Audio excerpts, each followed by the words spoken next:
Today, we're going to a large, and I mean giant, Cantonese restaurant right in the center of Kissena, a neighborhood near Flushing, Queens, New York. Hi, this is Arthur from the Minute Review Show. If you have a minute, I have an opinion. I am visiting Grand Jade Banquet, formerly known as Good Fortune. They have recently had a management and name change in late 2025. As I've never visited this restaurant before, I'm curious to see what their food is like in such a big setting. Today, I'll order many Cantonese dinner classics and even a roast meat.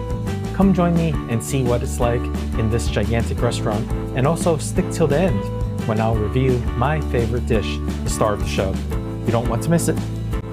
Hi, this is Arthur from the Minute Review Show, and today I'm back in Kissena in East Flushing, New York, Queens.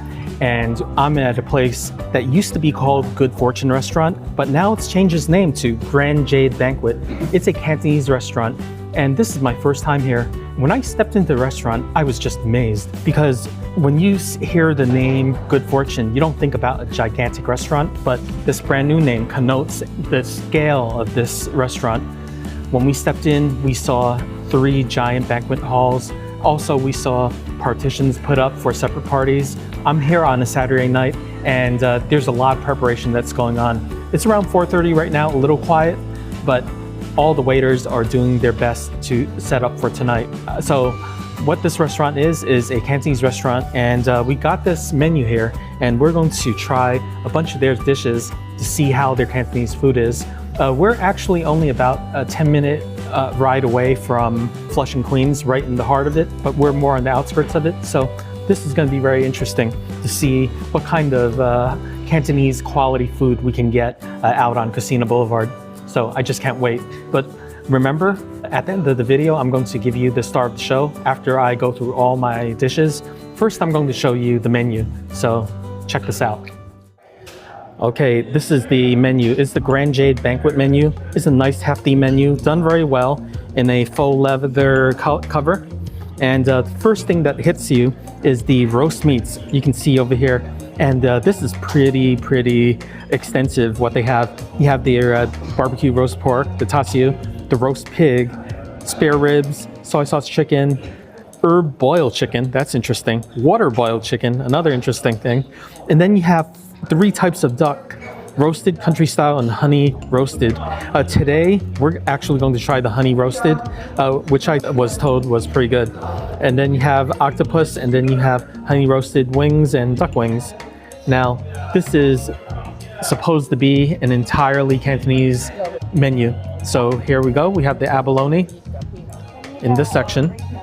And then we have some omelets, sea cucumber, Chinese yams, fish cakes, and lobster. A lot of nice seafood. Next we have some jellyfish, walnut shrimp, and all these little seafood dishes, mainly shrimp based here. We have some prawn, some conch, and crispy squid. And then over here next we have kung po chicken, obviously the Cantonese version of kung po chicken. And then we have clams, razor clams, Dungeness clams. So a lot of shellfish. Here we have some fresh fish. All these are either expensive or reasonably priced. So yeah, that's usually how it goes with seafood. They have an affordable dish here, crispy filet grouper fish for $24. Okay, next you have chicken dishes. Here you have chicken with sticky rice. You have General Tso's chicken, which is an American dish. You also have the fried chicken, which is right here. And then yeah, there's a whole bunch of items here. Next we have other Cantonese favorites, the more affordable ones like the Peking pork chops, pepper fried pork chops, stuff like that. So this is pretty extensive list for the affordable items. Next we have short ribs, some beef. This is the beef section, as you can see. Go through that quickly. Then we have some casseroles, and they all range between $19 and $25, as you can see. Next we have all their vegetables. Quickly scan that. Very affordable, all about $20. Then we have the noodles and fried rice, ranging between $17 and $23. And there are many types of noodles and rice there. And finally, we have oil noodles, mai fun and chow fun. So different preparations of those. And these are all in soups. And that's the last page of the menu. Quite extensive and Cantonese. I wanted to mention that this particular restaurant has dim sum service. I noticed from other videos that there is dim sum service 7 days a week, and during the usual hours, I would assume probably between 10 a.m. and 2 p.m. every day. I also noticed that it was card service, so if you like that sort of thing, they have it here. In any case, this particular restaurant is not just dinner food like the stuff that I'm showing you right now. We ordered a roast meat, and this roast meat is called the honey roast duck. The honey roast duck is the sister of the regular Cantonese roast duck. So as you can see, we ordered half a roast duck, which is about $20. They gave us pretty much the entire half. Let's take a look at some of this. And as you can see, you have a nice pinkish type of meat. It looks pretty juicy from what I see. Let's take a look at the legs. Yeah, the legs actually look pretty juicy. So let's do a little test here. What I'm going to do is that I'm going to take a look at, let's say, the back of the duck, and let's see how juicy this is. Okay, you can see the juice coming out there. So it's quite nice. I'm also feeling the skin, and it's a nice glassy lacquered skin. Very nice looking. So yeah, just to give you a little more background about this dish, the waiter told me that this dish actually has less oil, less fat than your regular Chinese roast duck. So I'm going to try it and let you know if what he said is actually true. Okay, the first dish that I'm going to try is the honey roast duck. Now this is different from the regular Cantonese roast duck. I've been to other restaurants where they offer this honey roast duck, but this is the first time I've ever been explained to as to what this is compared with the regular roast duck. This honey roast duck is actually less fat than the regular roast duck. So I'm going to give it a try and see how it tastes. Here's the leg piece. Let's try it. Okay, immediately I can tell there's a difference in the preparation. It actually tastes a little drier, not as fat as the regular roast duck, but still good. It's still juicy, still tender. It's room temperature. Yeah, it has that nice duck flavor. Let's try some of that skin. Before I mentioned the skin was nice and crackly, so let's try it. Yes, this skin is just as crackly as regular roast duck. There's nothing lost by ordering this. However, I can say that there definitely is a noticeable difference in how the preparation is done. Maybe, I don't know if this is true, but maybe they braise it before they roast it, because some of the fatness that's actually in the flesh, not on the skin, but in the flesh, is not as fat. So yeah, this is a different preparation. It's flavorful. It doesn't have the heavy spices as the regular roast duck. Let's try some of this hoisin sauce that they gave us. What I'm going to do is that I'll show you what it is. This is the hoisin sauce, and it's very interesting because this hoisin sauce is very runny. It's not like the Lee Kum Kee hoisin sauces that you get in the supermarket. Oh, it even tastes a little different. It tastes maybe a little sweeter, a little more molassesy than the regular hoisin sauce, but it tastes like hoisin sauce. Don't get me wrong. So yeah, this is a very good change of pace. A different type of Cantonese roast duck. Now, I'm going to try a breast piece. Now, this is what it looks like. Let's try it. Basically, it's the same situation. The flavor is not very heavy, not as heavy as regular roast duck. You can tell that the flavoring over here is not as heavy as a regular roast duck. You can tell from the bottom. So yeah, this isn't bad. It's a good change of pace. You still get plenty of roast duck flavor, but you get a heavier protein sense because the fat isn't there. Oh, well, the fat isn't that heavy or isn't that apparent. I mentioned before that I'm here and it's around 4:30 and everyone is getting ready for a party. I'm sitting in the section of the restaurant where they've cordoned it off for regular people like me who are not celebrating anything. So you know, people are basically just starting to come in and they're occupying these sectioned off parts of the dining room. This restaurant is huge. I'm really surprised that something this big can be in Flushing. So yeah, it's my first time here. I'm easy to impress. And so far, so good. All the food here is completely Cantonese, exactly what I was looking for. And everything is done well. And with the bigness of the restaurant and the size, yeah, it just feels like a happy place. So I really like this place. We ordered the fried grouper, and the fried grouper, as you can see, is in a pretty big plate. What I'm taking a look at is about the 7 to 8 inch in diameter portion of fried grouper. And they serve this deep fried with some garlic flakes, some scallions, spring onion. Yeah, these are in pretty big chunks. In fact, they're shaped almost like chicken McNuggets. They're about 2 inches long individually, as you can see. I can tell you, grouper is a pretty pricey fish, so I can't wait to give this a try. The next dish I'm going to try is the fried grouper, and this is what it looks like. I'm going to hold it up and you tell me what this reminds you of. It's shaped like a chicken McNugget. Look at that. Anyhow, the size is about 2 inches long. I love eating food that I don't eat normally, and grouper is one of those fishes I normally don't eat because of its expense. Let's face it, grouper is not a cheap fish, but I'm going to give this a try. And I have the feeling that this is a salt and pepper preparation, so let's give this a try. It's so good. Look at that fish. Do you see the flakiness of it? That's the calling card of grouper. Grouper is flaky, but it holds its shape. But it's really, it has a nice seafoody flavor. And not only that, it's tender. So this is one of the best fishes. Deep fried, it's also great steamed. I mean, imagine if I had an entire plate of whole grouper, that dish would easily cost $60 to $70 at a restaurant. So over here, we're just getting the best parts of it, deep fried. So yeah, I think I can tell, yeah, this is definitely grouper.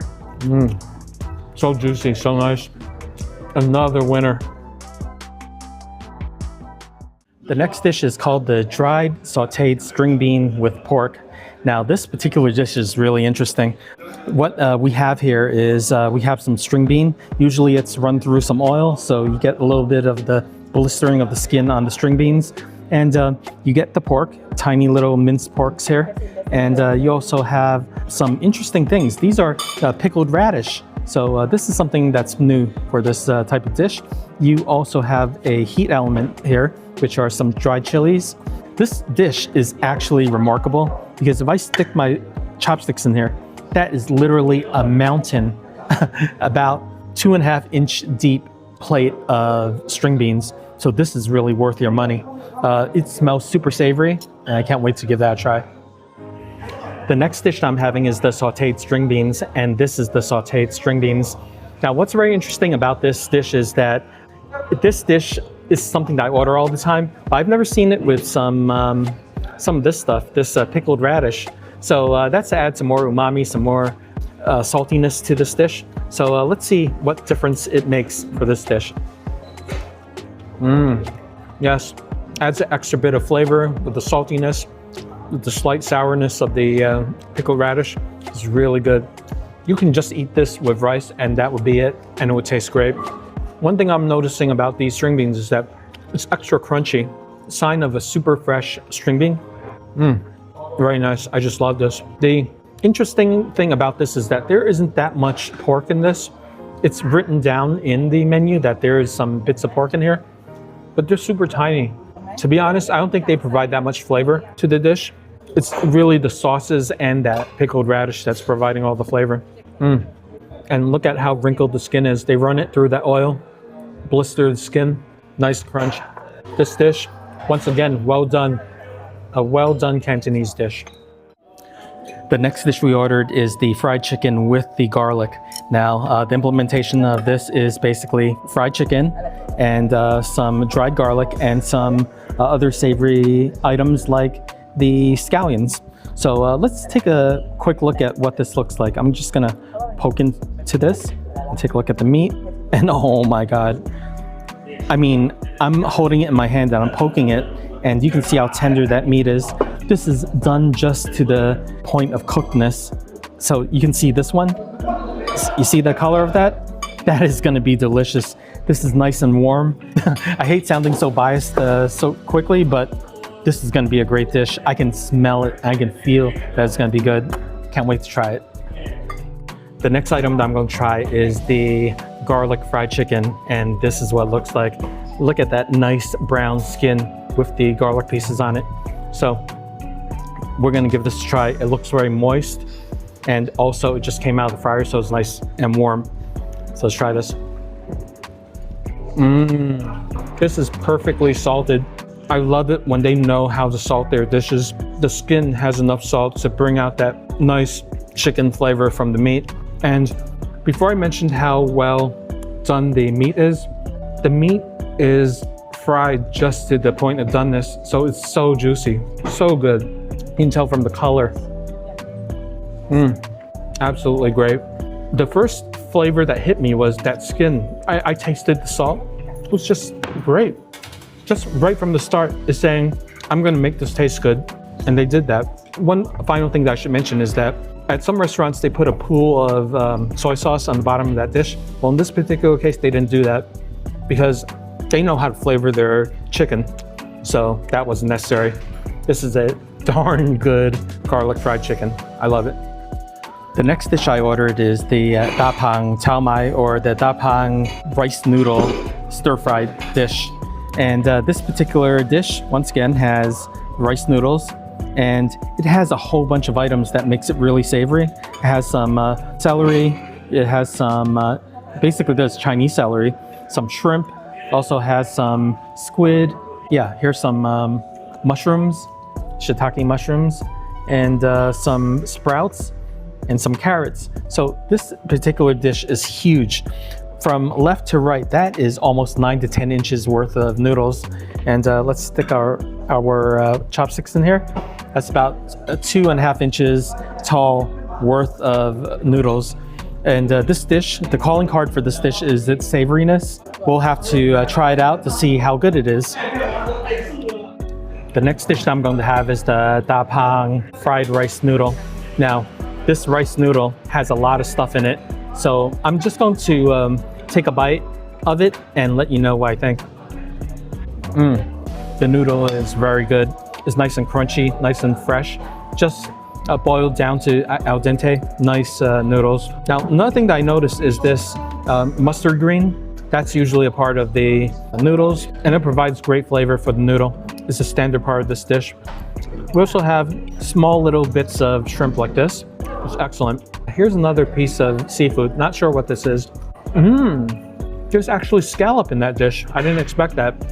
The major protein component of this dish is the seafood, which are the scallops and the shrimp. There aren't a ton of it in there, but there's a giant pile of noodles in there. There's some mushroom. So this particular dish, there's something for everyone. So I think you'll really enjoy this if you order this dish. For dessert, we were given free cantaloupe and also this red bean paste soup.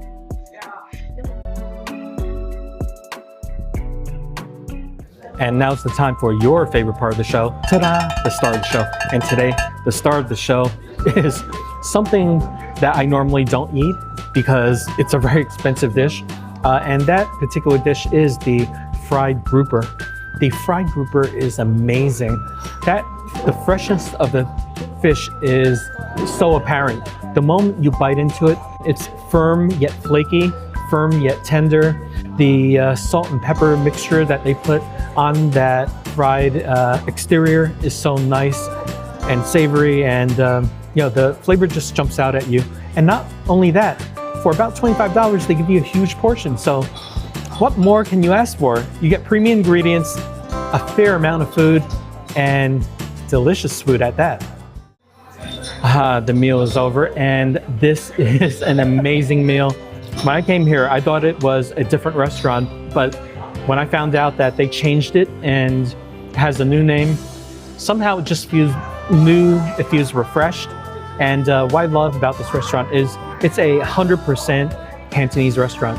And places like this are hard to find in Manhattan, easier to find in Queens, but I have to say that When you can find great Cantonese that's devoted to that genre, you should go there. The moment you look at that menu on the first page, it's all the roast meats. It's almost saying, look at me, this is a Cantonese establishment. So, of course, I ordered many dishes and everything was done at a very high level. I think that you can tell from my enthusiasm that I really loved all 5 of the dishes that I ordered. Yeah, if you have a chance, come out here. You might need to take the car out here, but it's actually walkable if you want it to be walkable. It might take you a little longer, but you can still make it out here. There are a lot of Asian clients in this restaurant, as you can probably imagine. So yeah, this is the real deal, the real Cantonese deal. Come here. The final bill is $111.02.